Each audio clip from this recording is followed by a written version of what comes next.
नमस्कार दोस्तों, मैं अमरनाथ कुमार एक बार फिर आप लोगों के बीच। एक दौर था जब भारत चाइना को मात दे के नंबर 1 बनने के पोजीशन में था। पूरे देश विश्व की नज़र भारत पे थी। भारत आगे बढ़ रहा था बहुत तेजी से। हम विकास कर रहे थे और पूरे विश्व की नज़र सब लोग भारत के पास आ रहे थे व्यापार के लिए कि आप मेरे से व्यापार करिए, मेरे से व्यापार करिए, मेरा कुछ सामान खरीद लीजिए। ये दौर था। इतिहास उठा के देख लीजिए। अचानक मनहूसों की नज़र पड़ी और हमारे देश को खत्म कर दिया गया साजिश करके। लोगों ने अन्ना आंदोलन किया, आपको पता ही है कैसे झूठे झूठे अफवाह फैलाए, लोगों को गुमराह किया और हम गलत हाथों में चले गए। हमारा देश गलत हाथों में चला गया। मैं गलत हाथों में इसलिए बोल रहा हूँ कि एक दौर था जब भारत में बैंकों का राष्ट्रीयकरण किया गया था। एकीकृत राष्ट्रीयकरण, सारे बैंकों को सरकारी किया गया था। पहले ही प्राइवेट बैंक थे, कंपनियों को सरकारी किया गया था, जिसके कारण बहुत सारे रोजगार जनरेट हुए और लोगों को रोजगार मिला। आप लोगों ने देखा होगा अशोक लेलैंड ट्रक, वो लेलैंड कंपनी होती थी, अशोक नहीं था, वो बाहर की विदेशी कंपनी थी। उसको इंडियन किया गया, उसके सारे शेयर खरीद के भारत सरकार, और उसको अशोक लेलैंड किया गया था। उसी तरह से बुलेट की कंपनी जो थी इनफील्ड, वो विदेशी कंपनी थी, उसको खरीद के सारे शेयर खरीद के इनफील्ड इंडिया किया गया था। मतलब विदेशी कंपनियों को खत्म करके भारतीय कंपनी बनाया गया और उसमें रोजगार जनरेट किया गया।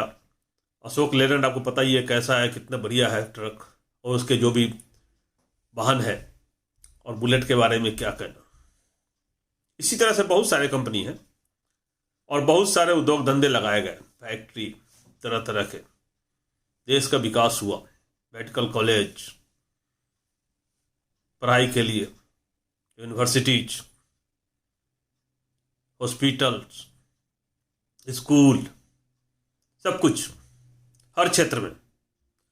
रेलवे में नौकरी करने का सपना होता था लोगों का कि हम रेलवे में नौकरी करेंगे, हम एएसएम का एग्जाम देंगे, स्टेशन मास्टर बनेंगे, और जो कम पढ़े लिखे थे वो लाइनमैन बनेंगे, कोई ना कोई काम करेंगे। और सबके लिए रेलवे एक ऐसा संस्थान है जिसमें हर लेवल के लोगों के लिए नौकरी है।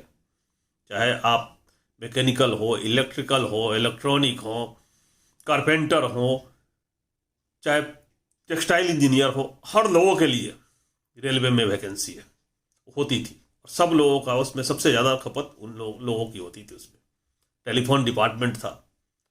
सब तेजी से आगे बढ़ रहे थे, सबको रोजगार मिल रहा था, लेकिन लोगों को देखा नहीं गया भारत आगे कैसे बढ़ रहा है। आज देश के एक एक चीज को बेचा जा रहा है या प्राइवेट किया जा रहा है,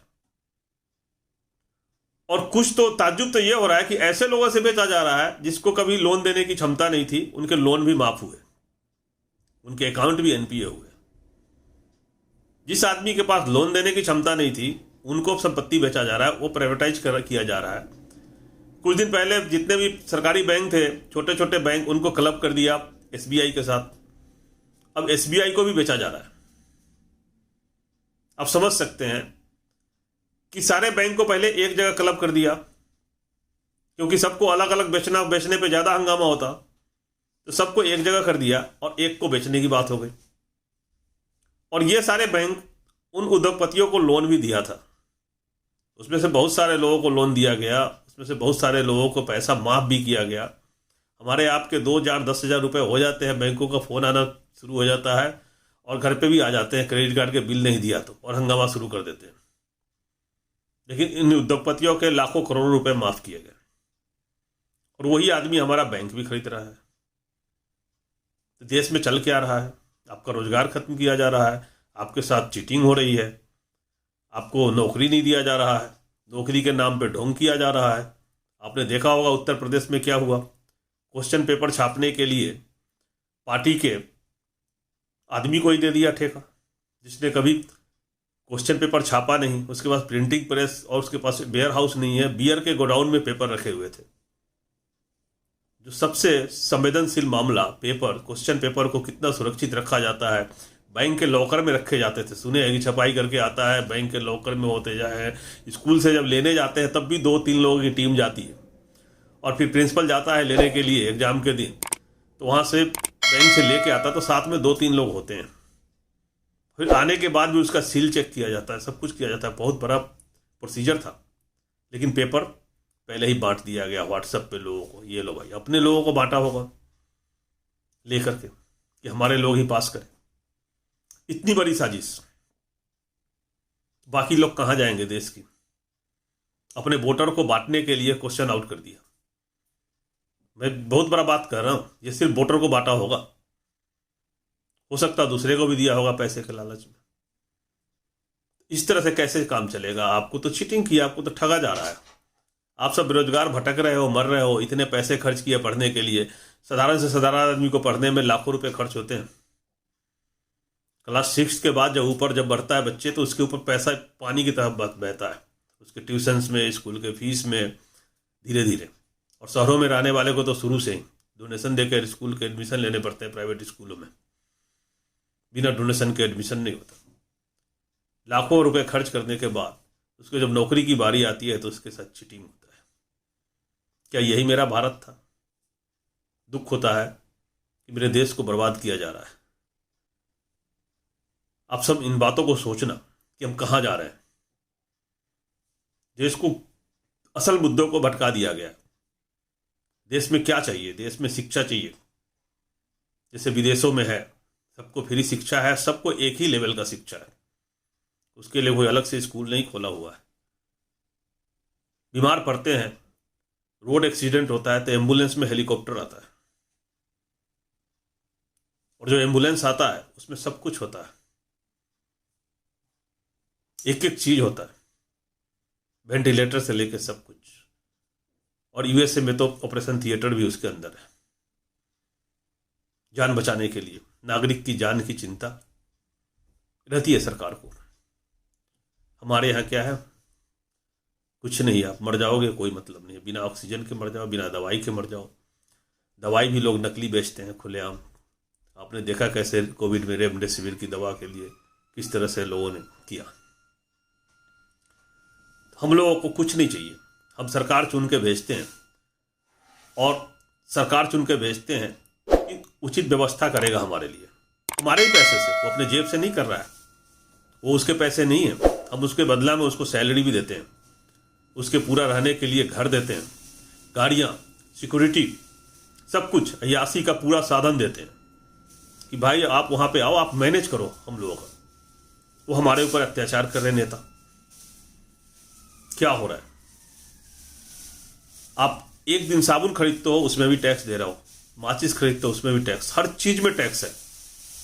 आप कंज्यूमर हो देश के, आप जो भी खरीदते हो उसमें टैक्स के पैसे हैं, एक्स्ट्रा पैसे देते हैं, जिससे वो टैक्स के पैसे वहां जमा होता है खजाना में, और उस पैसे से देश चलता है। पेट्रोल पर आप देख ही रहे हैं, दुगना पैसा दे रहे हैं। जितना पहले की सरकार थी 2013 में, उससे दुगना पे अभी खरीद रहे हैं। डीजल भी उसी तरह दुगने रेट पे खरीद रहे हैं। गैस सिलेंडर का दाम देखिए कहाँ चला गया। ये टैक्स के पैसे दे रहे हैं आप, और उस पैसे से हमें मैनेज होना था, तो फिर हमारी नौकरी क्यों खा गए? हमारे हॉस्पिटल में सुविधा क्यों नहीं है? हमारे स्कूलों में टीचर क्यों नहीं है? मेरे पुराना भारत मुझे लौटा दो। नहीं चाहिए तुम्हारे ये अच्छे दिन। तुम्हारे अच्छे दिन के चक्कर में हम सब बर्बाद हो गए। अगर कोई आपसे झूठा वादा करता है और चीटिंग करके आपकी बहुमूल्य वस्तु हासिल कर लेता है, तो आप उसके ऊपर FIR कर देते हो, वो जेल में होता है, 420 का मुकदमा बनता है। हमारे साथ बहुत बड़ा धोखा हुआ है। आप पार्टियों के वादे उठा के देख लो, किस तरह के वादे किए गए थे, और उन वादों के कारण ही वोट दिया गया। वोट मिलते ही आप सत्ता में आ गए, पावर में आ गए, और फिर हमारे ऊपर अत्याचार करने लगे। ये बहुत दुर्भाग्यपूर्ण है। इस देश की जनता चुपचाप सब कुछ सह रही है, बर्दाश्त कर रही है। हम सब बर्दाश्त कर रहे हैं। कोई मेरे पुराने दिन लौटा दो, मेरा भारत मुझे फिर से वापस कर दो। मुझे नहीं चाहिए ऐसे दिन, ऐसे जुमलेबाज सरकार, ऐसे धोखेबाज सरकार। क्या दिया मुझे? आप सब सोचना इन बातों पे। मिला क्या देश को? हम बहुत पीछे चले गए, कहीं से भी सुरक्षित नहीं है। बॉर्डर पे चीन कब्जा करता जा रहा है धीरे धीरे। बांग्लादेश हमसे आगे निकल गया, और तो और नेपाल भी आंख दिखाने लगा। शिक्षा व्यवस्था ध्वस्त, स्वास्थ्य व्यवस्था ध्वस्त, रोजगार नहीं, अर्थव्यवस्था ध्वस्त, और टैक्स हम सबसे ज्यादा दे रहे हैं। किस लिए? आप सब इन बातों को सोचना। जय हिंद, जय भारत।